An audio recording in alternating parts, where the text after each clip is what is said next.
don't have one panelist, but we'll start our discussion. So this discussion is about, future classrooms in the wake of AI and focusing on personalization. So some of the previous panels have also, we have discussed this topic, but to continue. So in the classrooms, what are some of the biggest transitions that you are seeing with the coming of AI? Yes, last 5 years have been really transformative, especially with COVID.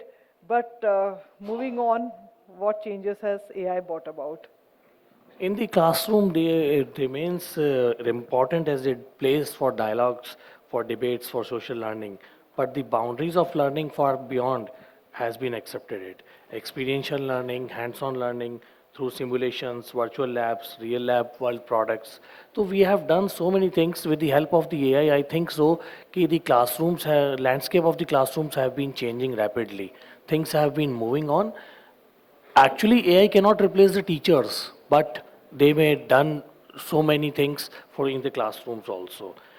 AI can make these experiences more accessible and immersive, and using the technologies like augmented and virtual reality to connect theory with the practice. So this is the best things come up in the classrooms with the help of AI. This has been revolutionized. But how much of scope will be there for teachers as well as for students to have, that kind of freedom to explore and to have their own personalized learning happening? Because the classrooms are big, with 30 or, 20, 30 students. In a given time frame, what scope exists for personalized experience? When it comes to teaching, the very idea that often we teachers happen to do for a long period of time in here in India especially, it is like filling up a bucket. That is not what it should have been. Like lots of knowledge poured into lots of information, knowledge, data, the way you put it, into the brain, into the gray cells, filling it up. That is exactly not the role of a teacher. It is not filling up a bucket, but igniting a block of woods. People should be more curious at the end of the day, not satiated with learning. The sense of unsatisfaction should be there, that there's more to know and I do not know it. That's what should have been there. So AI, no way, is going to replace the teachers or for that matter books. If I look at it at a very, not at the exceptional level of the IIMs, or because I come from a B school, not at the IIMs or something like that, then to an average B school or below average B school, what we find is that notes are always there. I mean, it was there in the library, it was there with the S. Chand and Sulchan Chand books, brilliantly detailed out. There are made easy notes everywhere. But that cannot be replaced by AI because students were not ready to learn that way also. It's not the lack of notes that is hindering him to be a very good student. It is the sense of curiosity that's not there. It's the sense of doing that's not there. Now, if he can put that into their mind, oh, we are successful teachers. We are not teaching them. We are helping them how to learn in your life. That's all we can do. No matter how much you try, no matter what level of education the teachers have. At the end of the day, you cannot fill all the knowledge into them, no matter how much you try. It's not possible. It's not physically possible. It's impossible. So, AI helps us with the weaker student. There's a person, Mr. Salman Khan, and not the actor, let me mind you that, he's not the actor. So he has come across a thing, this video-based learning and this AI-based learning, those who are slow learners can learn at their own pace back at home. And they can repeat it if required, till they come to the level of the average level of the class. So that helps them. If you want to learn, AI is indeed a very good tool. It can be individualized also. I mean, we can change, we use something called a case study. in B schools, we give a business situation, and then you group or as an individual have to solve the current problem that they're facing. Now that is where my problem is. They're putting the whole case study to AI and getting 4 solutions. What are the things? And they're perfect solutions. It's not they're bad solutions. They are not doing the mental work that they were supposed to do. Now that is where the challenge comes. That, but as he has very rightly pointed out, this videos, yeah, work has been easy also with videos and others in tourism sector and others. There's so many things to learn, virtual tourism and others, all things are done. Learning has grown up, in fact. In fact, this is quite an individual tool that can be used up. Yeah. So we have another faculty from B School, Great Lakes. So I would also like to ask you, how much of learning is now happening in the classroom vis-a-vis outside the classroom through field visits or through experiential hands-on learning? And since you are into entrepreneurship, how are you facilitating that aspect of learning? Interesting question. Thanks for asking. Over the last few years, at least at Great Lakes, what we've done is we've tried to move to this philosophy of trying to say, let's demonstrate everything we're learning. Because when students can demonstrate stuff, then they don't have to explain to people why they have to be hired, why they know something. So one of the first things we started doing is in the classroom, there's a lots of emphasis on hands-on doing. So in fact, in a B school last year, we introduced something called a lab course. So in a business school, what sort of a lab do we run? So we say, you know what, you're going to actually practice stuff. So instead of now trying to explain to people, here's the data set, here's the problem of, say, a distribution challenge. Now tell us what are the new insights, where should the sales manager go? Let us not explain what he should be doing. Tell us exactly what the data says. So when people start working on this, there's less instruction-led learning. That's one big change. Second is, we realize that students, even in a residential campus, spend a lot more time outside the classroom than inside the classroom, because we have a few hours of class every day, but they're just living in the campus all the time. And that's a lot of time to leverage. And the moment student-led learning happens, so we have a lot of activity-based learning. So, for instance, a lot of our courses now have components that are actually led by students. So they invite industry people, bring in real problems, and these are shared among students. They work overnight, sometimes for a week, and then these are all done beyond the class in groups. And then the industry people actually come in, receive the solutions, sometimes they even implement it. So this way of bringing the industry into the campus has actually helped do this. Particularly in entrepreneurship, what we do is we ask them to actually start enterprises. So we actually encourage them to not just ideate, but start doing things. So several of our entrepreneurs now, I mean, we have a host of them in shows, raise money, sometimes given up on campus jobs because they think it's much more interesting to actually start up, because today's environment is such that they have a lot of sources of money and also a lot of opportunities. So therefore, I think the shift is very clear. There is very less instructor-led learning, a lot more student-led, activity-based and beyond the classroom. Definitely, AI can help us better in the classrooms. I can add one example over here with this, that a student is struggling with algebra in the classrooms can now get customized explanations through AI and can get several things through AI, so that the classroom learning will be very, very easy. Yes, work is very less, but there isn't a smart work than comparison to the hard work. So things have been mobilized. Okay. All of you represent higher education. Is the question of ethics being discussed in classrooms, and also the environmental implications of AI usage? Are students being sensitized about that aspect of it? So I think as soon as we get a toy, I don't think it matters only to students. I think all of us kind of experiment with it, and it's as Professor said, yeah, the first instance of this you can see is you give them a case study, they put the case study into ChatGPT, and then you ask questions, they ask the questions to ChatGPT, and then everyone's answering everything. So it becomes very difficult for a professor in the classroom anymore to teach anything, because whatever you ask, they're just asking ChatGPT. Now this is very typical. All of us do it. It's not just the students. So what we now do, in fact, the way I run case-based sessions is that we give them the case in advance. We tell them, here is it. You use whatever tools you want, no problem. Come to the class.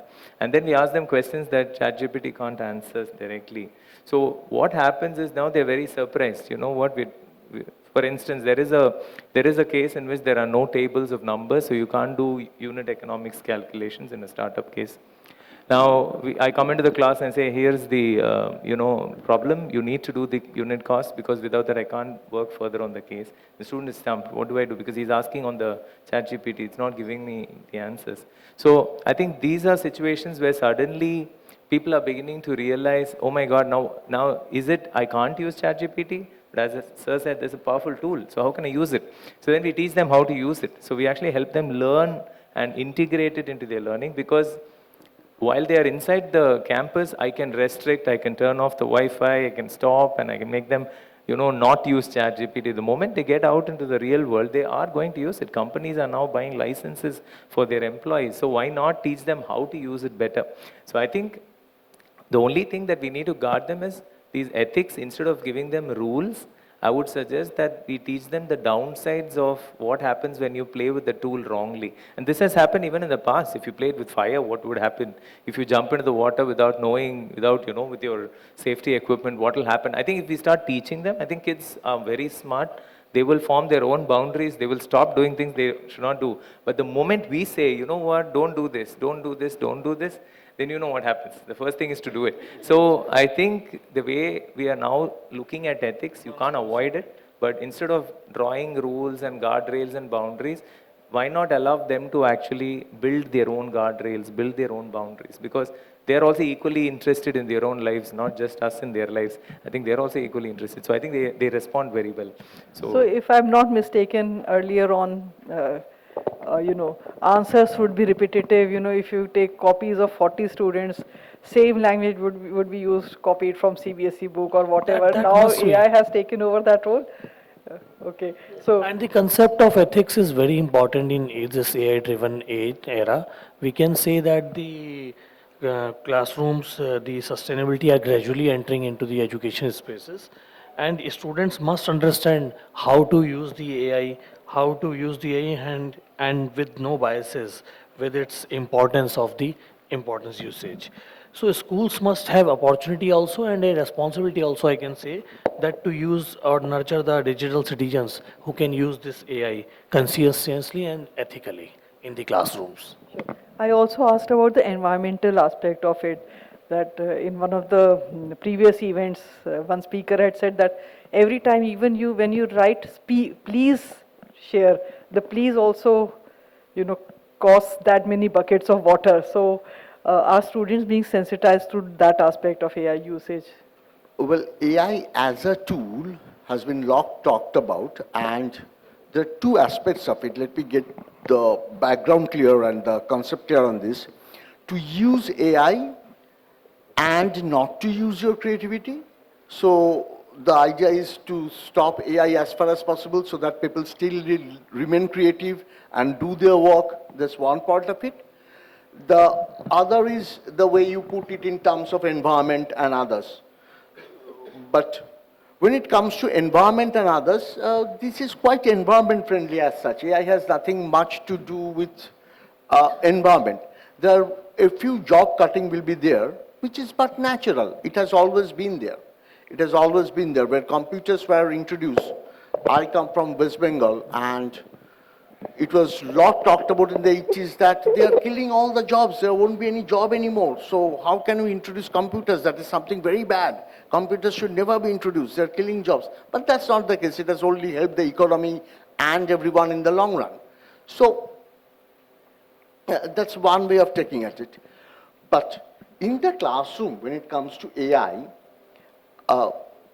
students also need to understand, and we often do a separate thing, like it's not always the teacher who is judging them. It's an open house discussion where each of the group, as he's talking about these case studies, so others also judge them. So students are very intelligent that way. They know what is taken from AI and what part is not taken from AI. And what is the next question to be asked to this group so that they fall flat on their face. So it's a very open playing field ground. By that time, they have gone to AI and asked what is the next question to be asked. And if you have not studied it, you are only quoting a jargon or something, then the group is in a false position. So it's an open playing field. Water will seek its own level. I mean, it's very new to start with, but in due course of time, it will seek its own level and AI will fall in place that way. It won't remain that analytical as we think it today it is. No, it's not that. You had something to say, yeah. I think with regard to sustainability, I just have a point. I think I kind of take a slightly different position. I feel AI actually is having a significant down or negative impact on nature.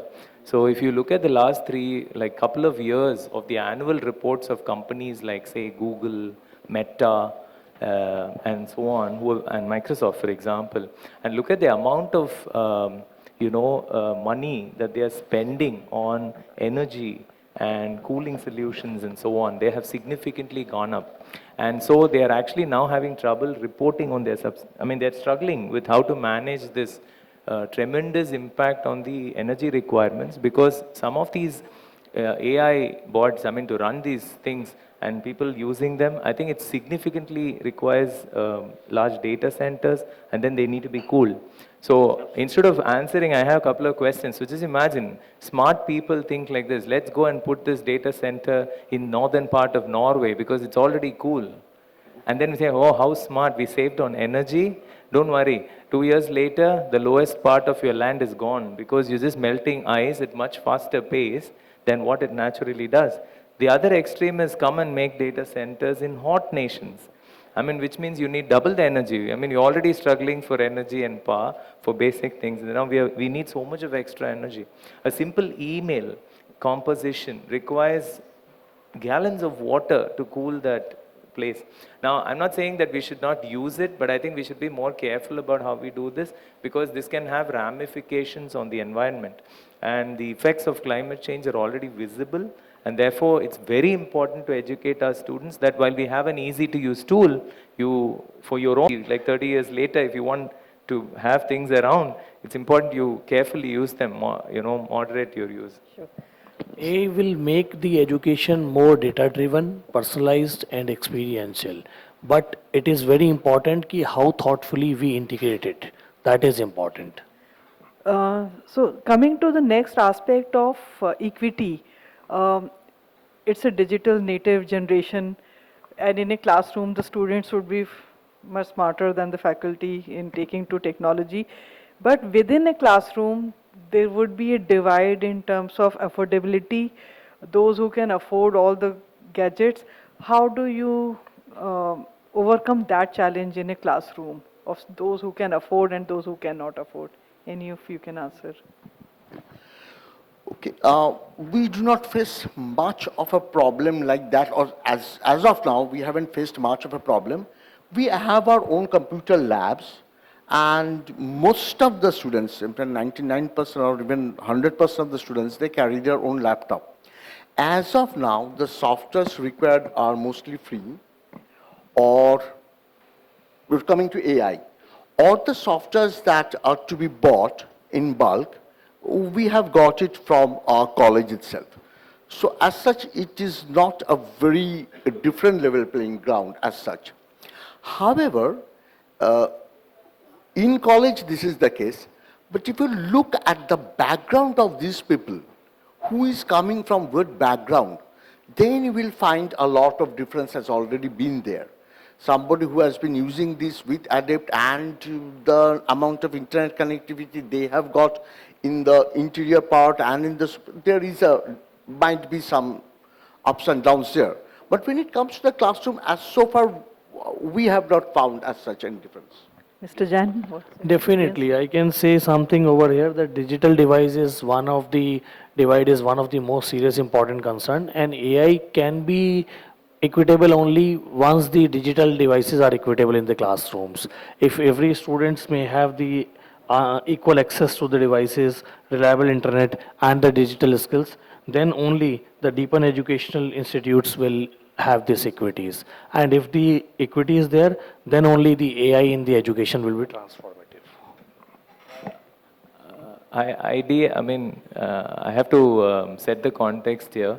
Most of the students who come to schools like ours, I think are probably largely privileged. I mean, they can actually be there, so they can afford most of the things that we think they have. So it's very difficult to see differences among them. But what I see as a larger cause of concern with AI is that because a lot of them use AI, earlier we used to have a lot more spread in the way people learn. But with AI, what happens is even the weakest student today can quickly demonstrate the average performance. So it's very difficult to decipher who's average, who's good, and who's bad. And so, not from the sense of equity in the way we use it normally, but I'm beginning to think it's a lot more difficult to discern who is a performer, who is a non-performer, who's struggling, so that he needs help. Today it's very difficult to see who's struggling because almost all answers look the same. So what is happening is this whole regression to the mean sort of situation where everything looks the same. So even if a person truly needs help, you don't know if he needs help because his answers don't demonstrate it. So what happens? We are not able to give that additional help to that person. So that I think is a bigger challenge with the advent. Which brings me to the next question of, the way they are using. How does in that case, because it's a lot of personalized learning, how do team building exercises happen in your institutes? Because the focus is so much on individualized and personalized outcomes. So I think with more and more technology available, we are realizing that people are, at least young kids, are losing the ability to interface with other human beings. I think that's a real challenge, especially with COVID. It's just gotten even louder. So in fact, the orientation last year, we revamped it completely. So what we do is as soon as they come in the sweltering May of Chennai, what we do is we open our football fields, we give them tents, and we say, here you are, you came in yesterday, you got put everything in the hostels. Now you're all out in the open. We're starting at around 4 in the evening. Now here are tents available. Go pitch it yourself. Okay, here are your new batch of friends. Figure out who you want to do this with. And then we give them firewood, we give them dal, we give them vegetables, we give them everything. Say, please make dinner because there's no mess tonight. And then you can't go back to the hostel because it's all locked up. So we're going to spend the night together in the football field in the night. So at 4 o'clock, everyone's cribbing. Oh God, it's May in Chennai. It's hot. It's sweating and all. And by around 7 o'clock, it's like there's a buzz of activity. People have started pitching tents. People are having fun, and then we gave them firewood to light up, set up fire. They all decided who's going to cook what. They served us dinner at about 9. Then they all brought out their tools and made some music and entertained us late in the night. One of the girls, why I'm saying this is one form of way of getting these guys to mingle with each other. One girl actually frantically was reached out through the program office asking, what, this girl's not reachable, her mom is worried. So I got really concerned because they just landed up like a couple of days back. So we tried to ask her. So the only challenge was for about 2 to 3 hours, the girl had not looked at her WhatsApp and responded to her mom. Can you see the problem? So I was like so surprised. I was like, so the girl was telling me, no, I was so busy playing, having fun with my friends that I forgot that I have to be on WhatsApp. So for me, the big learning was if I can create learning opportunities like this, they don't need WhatsApp. It's just that when they don't have anything so engaging, then they jump immediately to some tool. So we've now increased the number of things we do. We have the SSB sort of assessments. We keep creating a lot of outdoor things for team building, getting them to do things together. So I think that's helped.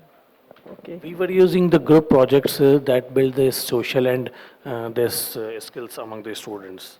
Similarly, when it comes to team building and bonding activities, this is something more innate in human nature.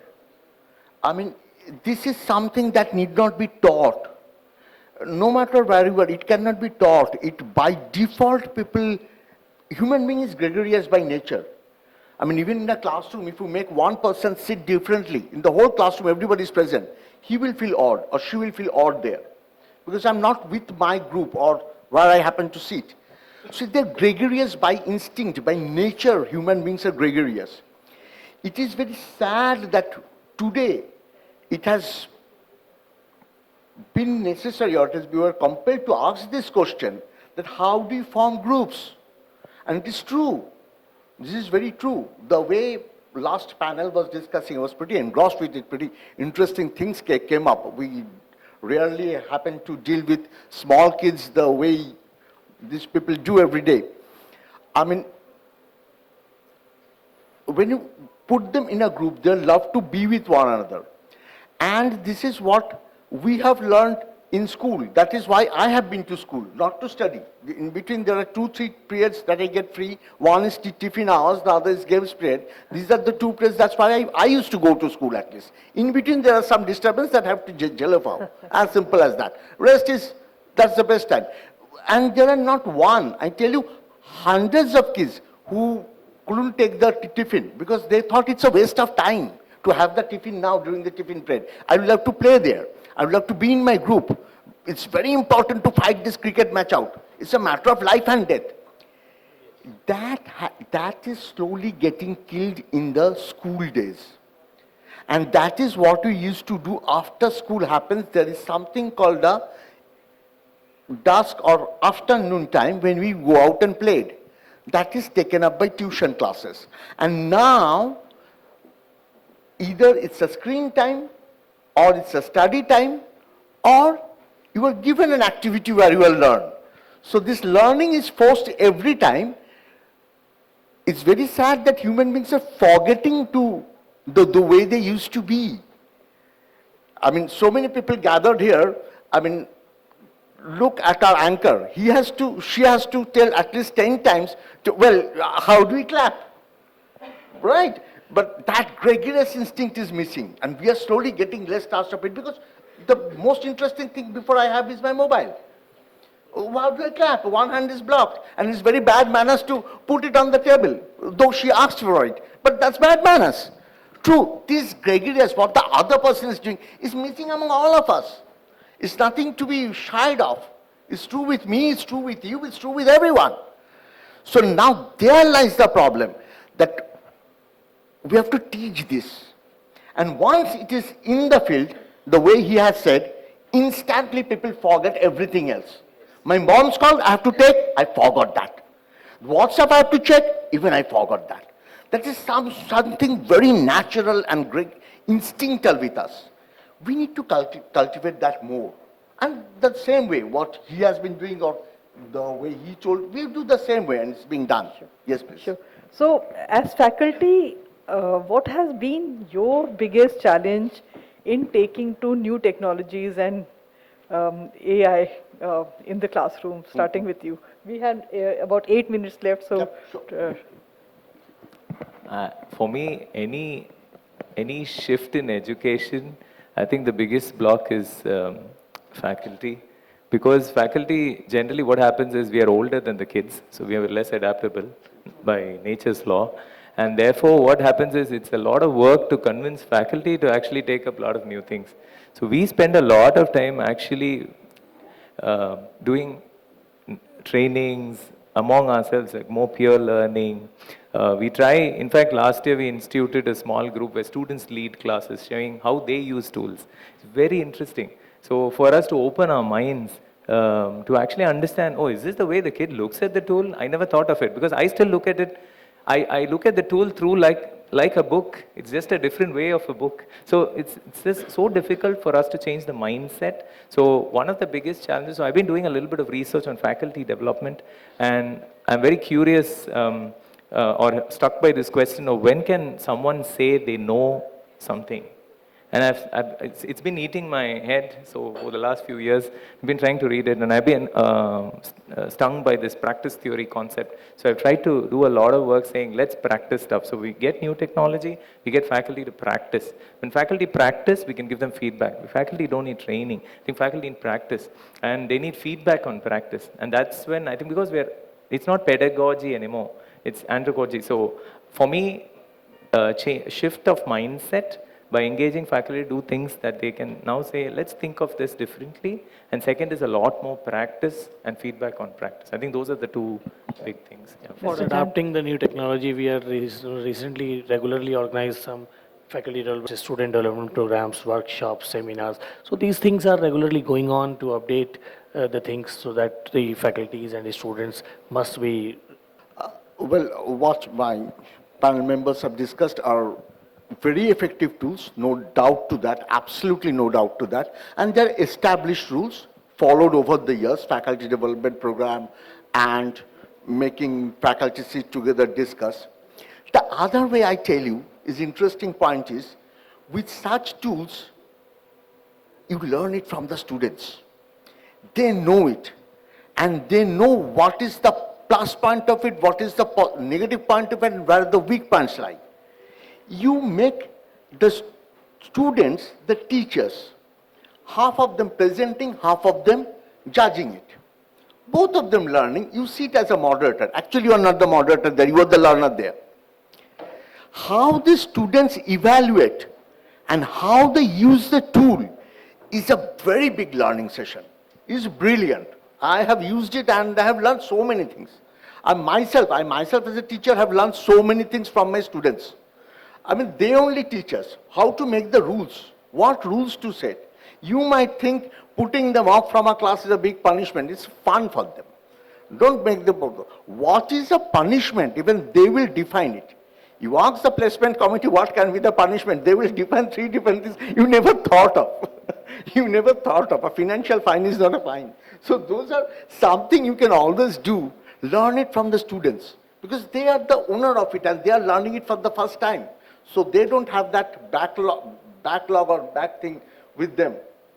So that's what of your meeting. We have about 5 minutes left, so any question from the audience? question.